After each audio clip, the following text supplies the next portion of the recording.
Hey everybody in the wonderful, wonderful world of YouTube. Today I'm going to do somewhat of a review on these three things right in front of me because I'm still very excited about them. I've had them for about a month, besides the headset. That I've only had that for like a week. Um, but my thoughts, because this generation, I actually did a lot of research, and it took me about a year to actually get my hands on a console. And you see, I got the Series S. Um, and why I think like it was the smart move to actually get into next gen for now. Until of course I do want to build a PC in the future, but I know me, I'll spend about 3 grand on a PC and I'm gonna be I'll be broke after that because I want to get me something that's, capable of playing, games at pretty much the top settings. I don't need like a super, super, super crazy graphics card or, processor, but I want something that's, able to emulate stuff and uh, play newer titles because emulation is big to me too because I've kept just about my whole collection. I still have my PS1, my PS2, my PS3, you know, GameCube, which GameCube is pretty much the easiest thing to emulate besides anything older than that, really. But stuff older than that is kind of before my time. I'm only 24, so like when I was born, the first console we had was a Genesis, and then right after that, we moved right into PS1, and then GameCube and PS2, and then I got an Xbox later on, but you know, that sort of stuff.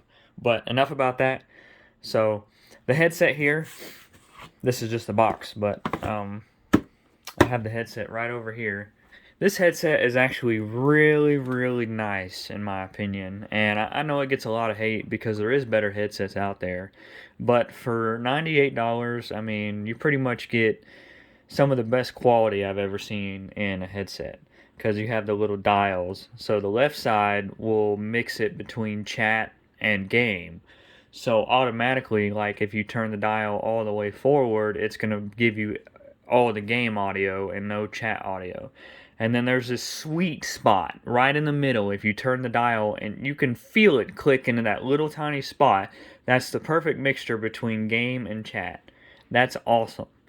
The mic has an LED light that lights up to let you know it's on, and you can literally just feel right behind your ear and turn off the mic anytime you need to. And then that little green button right there, that turns it on to connect it right to the Series S. And then this side is all volume. So say somebody's yelling for you to, ask you a question that lives in your house, you can just twist it all the way back down and it'll automatically like turn the volume down completely so you can still hear stuff outside of your headphones. But of course I don't recommend turning it all the way up because it is really freaking loud. I will tell you that. But other than that, it's pretty comfortable. Even after I wore it for like 2 hours straight, this of course this starts to irritate your head a little bit, but that's like for every headset I've ever worn in my entire life. My head just gets sensitive for some reason.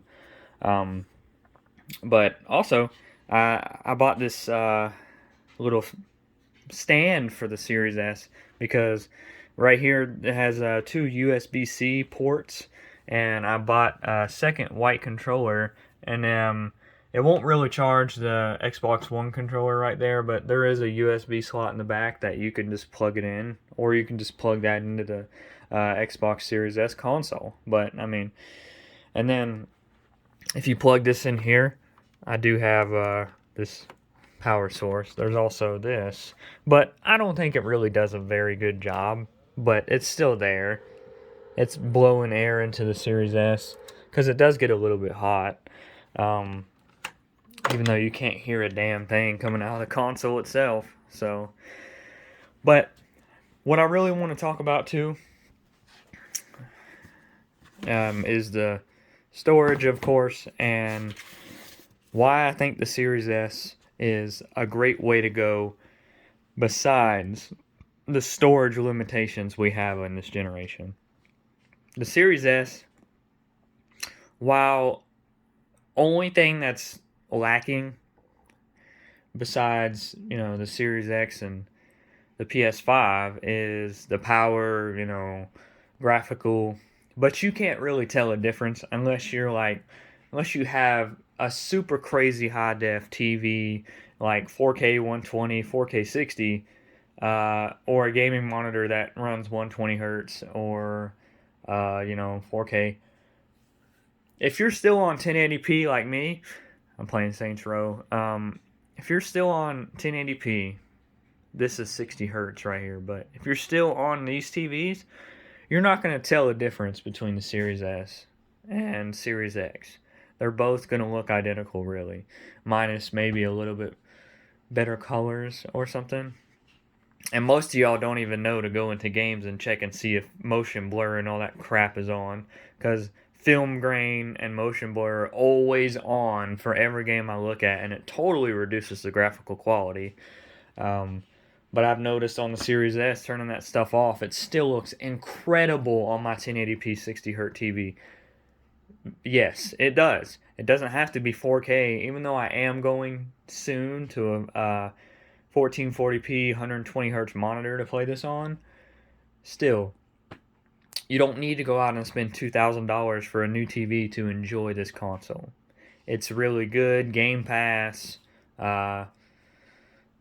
EA Play, the deals you get with gold, just everything that comes with this console, even for it being all digital, is still incredible.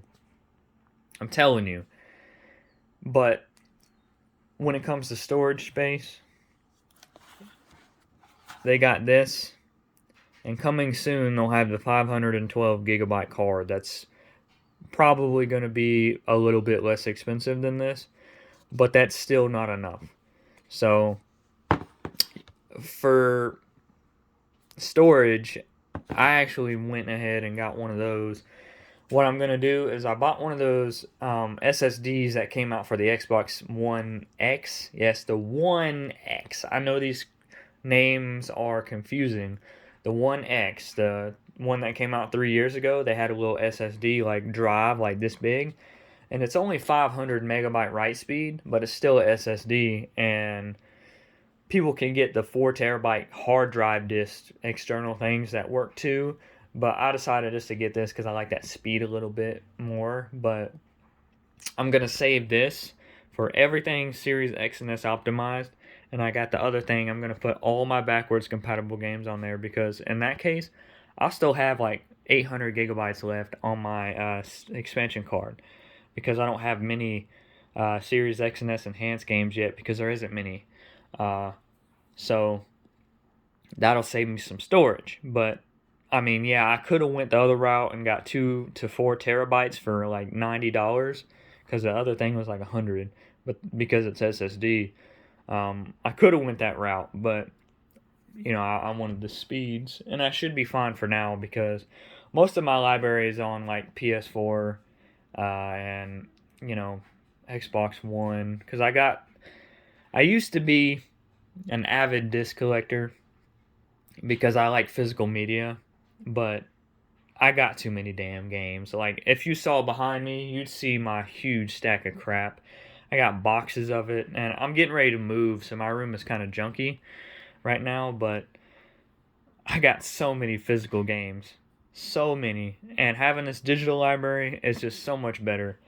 But for the value of this console, and it's all digital, the size, everything that comes in this box is worth the $300 you're going to spend to get on next generation. I'm telling you.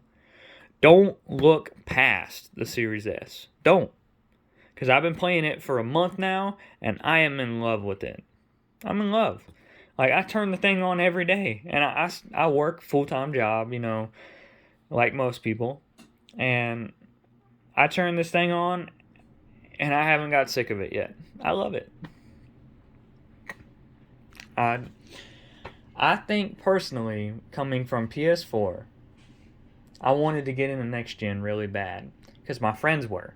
So a couple months ago, I decided, you know what? Since the Xbox One is kind of interlinked with everything on Series X and S, me and my friends could be in parties together, and I know you can do that on PS5 and PS4, but I decided to start playing some games with my friends that are already on Series X, because they were lucky enough to get one, because in the area they live in, people aren't really I don't want to say anything bad, but poverty is kind of bad there. So they have more Series X's that they can get their hands on, PS5s, but they're Xbox people. So I was playing with them and I started to get, into the Xbox One a little bit more because I really didn't play it a lot when I got it because I liked the PS4. But I started to be like, damn, I like this. I like the interface. I like the store. I like the deals. I already had digital games and stuff on there, and